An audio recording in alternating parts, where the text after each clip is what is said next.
Maria, Assalamualaikum Mbak Maria. Jadi Waalaikumsalam. baik, saya ingin menyampaikan bahwa transformasi ekonomi adalah salah satu visi besar Bapak Presiden dalam kepemimpinannya periode kedua. Nah, terkait dengan transformasi ekonomi ini, kita sudah barang tentu akan melakukan apa yang disebut dengan hilirisasi. Karena esensi daripada transformasi adalah nilai tambah. Industrialisasi harus dilakukan. Kenapa hal ini dilakukan? Kita berpandangan merujuk pada masa lampau. Kekayaan kita pernah mempunyai kemampuan kekayaan kita yang hutan, kayu log. Kita dulu ekspor kayu log aja semua. Pertanyaan berikut sampai dengan sekarang, apakah ada satu perusahaan yang masuk 10 besar untuk pemain mebel dunia? Nggak ada. Hutan Kalimantan habis, hutan Sumatera habis, hutan Maluku, sebagian Papua, Sulawesi, udah habis. Yang kedua, kita punya koper, Freeport, Newmont, ekspor barang mentah. Apakah ada smelter yang menciptakan nilai tambah untuk kita? Hampir nggak ada. Ya. Kita tidak bisa mendeteksi berapa cadangan emas yang dikirim lewat bahan baku campur tembaga. Berapa turunannya? Nggak ada.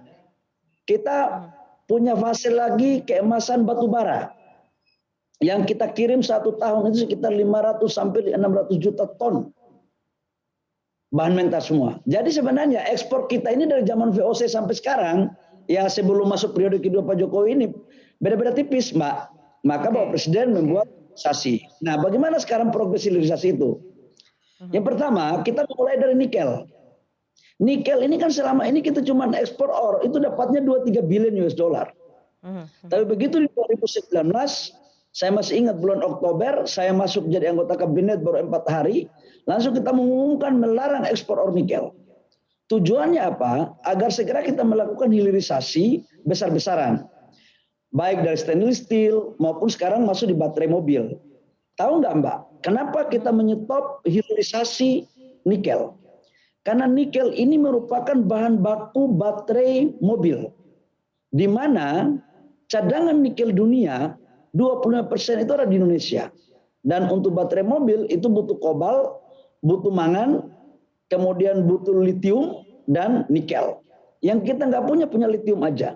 Maka kita desain bagaimana prospek investasi hilirisasi di bidang nikel. Dan alhamdulillah sekarang investasi dari China, dari Korea, dari Eropa udah masuk. Nah sekarang begitu sudah selesai, masuk lagi kedua, yaitu boksit, kemudian timah dan tembaga.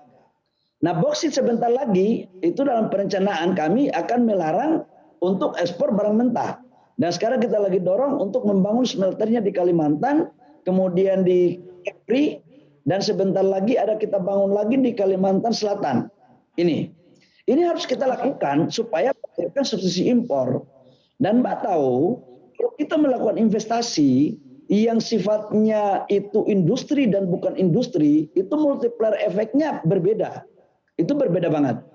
Kalau di sisi industri yang menciptakan nilai tambah, itu multiplier efeknya bisa 4 kali lipat dibandingkan dengan investasi nominal yang sama, tapi bukan di bidang industri.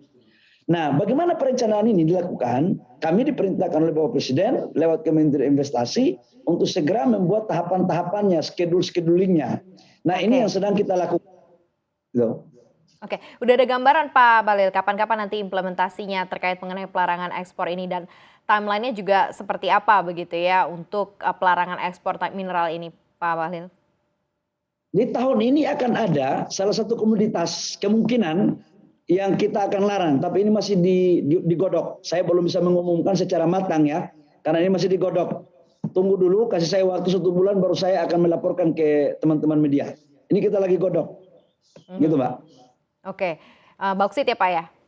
Bukan, masih belum dikasih clue Pak? Saya belum bisa ngomong ya, karena kalau Kementerian Investasi itu pasti baru ngomong gitu. Oke.